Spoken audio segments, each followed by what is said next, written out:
Good morning mga ka-DIY. For today's video mag-unboxing tayo nitong in-order natin na automatic temperature controller tire machine. Ayan. Automatic temperature control tire machine. Siya ito yung ginagamit sa pagbubulkanize ng gulong ng 4 wheels or motorcycle. I-unbox natin. Kaya nga pala naisipan natin bumili nito o mag-order sa online dahil yung ginagamit natin na ginagamit ko na pang-vulcanize sira na siya, saka nakakadisgrasya na siya pag nagkamali-mali ako ng hawak, nakakakuryente na. Kaya nakapag-decide ako na mag-order ng magkaragat ng klase na pang-vulcanize ng gulong para mas mapabilis yung trabaho natin, saka mas mapaganda, saka mas dumami pa yung ating customer sa pag-vulcanize. Tara mga ka-DIY, i-unbox natin itong automatic temperature control tire machine or automatic vulcanizing machine. Let's go!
Let's yung miinit. Tapos ito yung may rubber siya na makapal.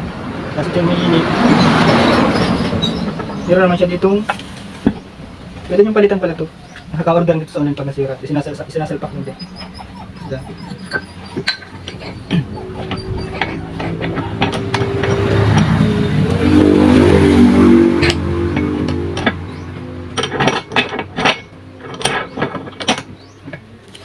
Tapos ito naman yung manual niya. Yan, kasama siyang manual. Ito yung fuse switch, saka yung timer niya.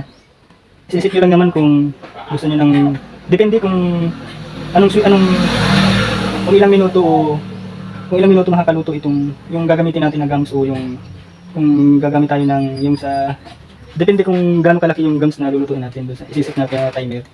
May 3 minutes, 6 minutes, 9 minutes, saka 12, hanggang 15. Meron din naman siyang manual. Manual lang, wala na siyang timer. Lalagay mo dyan. Maganda siya. Saka ang bigat. Hindi naman kabigatan, sakto lang. Ito yung outlet niya.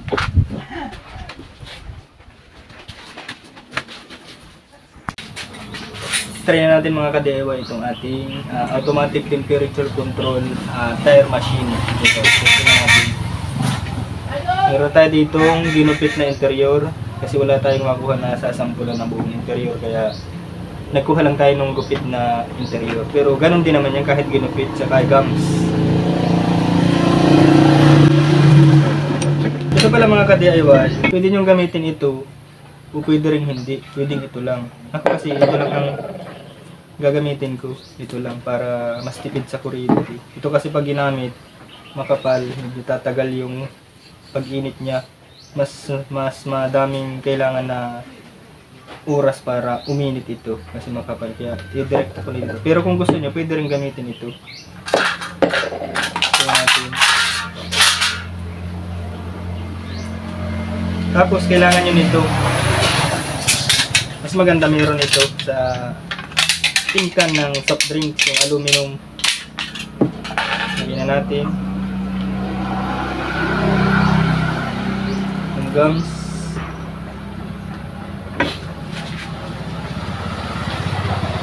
Ito na yung gums. Yan, lagyan na natin. Tapos lalagay natin itong aluminum. Saka ito.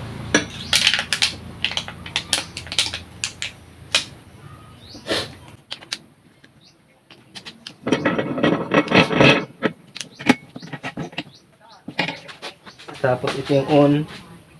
Timer muna natin ng ita-timer natin ng 3 minutes sa 3 minutes. Tingnan natin ito. Yan, naka-timer siya ng 3 minutes.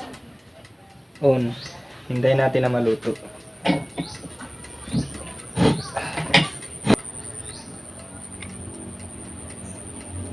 Kung madidinig yung mga kadewa, yung timer niya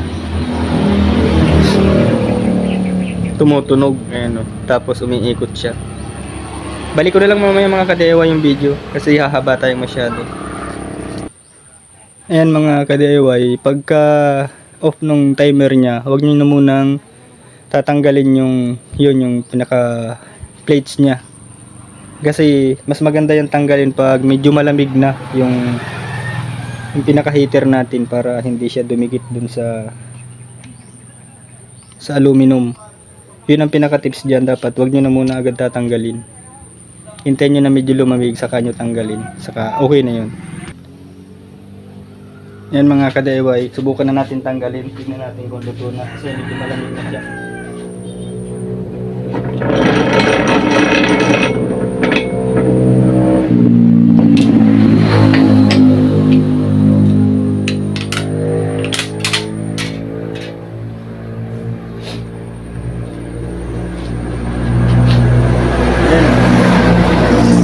Maganda yung luto niya. Ayan o, makintab kung mapapansin niyo, sobrang kintab.